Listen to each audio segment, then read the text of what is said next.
Assalamualaikum warahmatullahi wabarakatuh. Perkenalkan, saya Dia Amalia, dosen jurusan Manajemen Bisnis Politeknik Negeri Batam.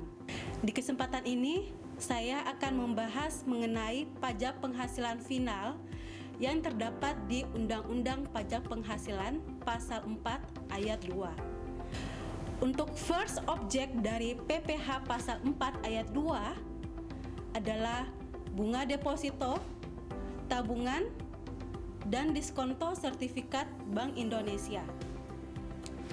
Pajak penghasilan atas bunga deposito, tabungan, dan diskonto sertifikat Bank Indonesia diatur di dalam PP nomor 131 tahun 2000 dan PMK 26 PMK 10/2016. Penghasilan atas bunga deposito, tabungan, dan diskonto SBI untuk lebih jelasnya dapat dilihat pada alur berikut. Kita masuk pada tarif dan DPP. Atas bunga deposito mata uang dolar Amerika Serikat bersumber dari devisa hasil ekspor atau bunga dari deposito dalam mata uang rupiah yang bersumber dari devisa hasil ekspor dikenakan tarif pajak yang lebih kecil mulai 10%, 7,5%, 5%, 2,5%, dan 0%. Untuk bunga tabungan, SBI, dan deposito lainnya, pada dasarnya tarifnya adalah 20% dari bruto. Jadi, untuk objek kedua adalah penghasilan atas diskonto surat perbendaharaan negara. Surat perbendaharaan negara adalah surat utang negara yang berjangka waktu paling lama 12 bulan dengan pembayaran bunga secara diskonto. Untuk tarif diskonto SPN sebesar 20% untuk wajib pajak dalam negeri dan bentuk usaha tetap. Dan untuk wajib pajak luar negeri sebesar 20% atau sesuai tax treaty. Kita lanjut untuk objek ketiga, yaitu penghasilan berupa bunga obligasi. Ada beberapa tarif dari objek pajak bunga obligasi, yaitu bunga dari obligasi dengan kupon, diskonto dari obligasi dengan kupon, diskonto dari obligasi tanpa bunga, bunga dan atau diskonto dari obligasi yang diterima atau diperoleh WP reksadana dan WP dana investasi infrastruktur yang terdaftar pada OJK. Untuk lebih jelasnya dapat dilihat alur dari penghasilan berupa bunga obligasi. Selanjutnya adalah penghasilan atas hadiah undian yang merupakan objek keempat. Hadiah undian dapat dikatakan segala sesuatu yang kita dapatkan tanpa usaha. Untuk tarifnya adalah 25% dari jumlah bruto nilai uang atau nilai pasar apabila hadiah tersebut dalam bentuk natura. Sekarang kita masuk ke penjelasan objek pajak kelima, yaitu penghasilan atas usaha jasa konstruksi. Pada dasarnya, jasa konstruksi ada dua, yaitu jasa pelaksanaan dan jasa perencanaan dan pengawasan.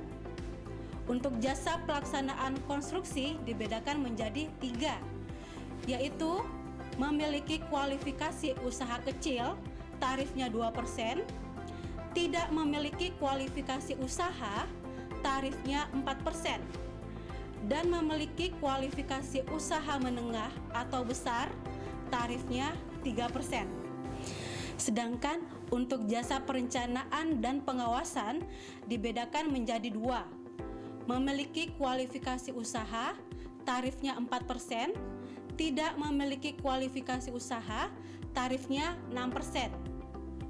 Dasar pengenaan pajaknya dari mana? dari jumlah pembayaran atau jumlah penerimaan yang merupakan bagian nilai kontrak, tidak termasuk PPN, baik dalam hal PPh dipotong oleh pengguna jasa atau penyedia jasa. Nah, kita lanjut lagi, penghasilan atas persewaan tanah dan atau bangunan. Objek pajaknya adalah penghasilan dari persewaan tanah dan atau bangunan, baik sebagian maupun seluruh bangunan yang diterima atau diperoleh orang pribadi atau badan. Untuk sewa tanah dan bangunan, tarifnya 10% dari jumlah bruto nilai sewa. Nah, objek selanjutnya, penghasilan atas pengalihan hak atas tanah dan atau bangunan dan perjanjian pengikatan jual beli atas tanah dan atau bangunan beserta perubahannya.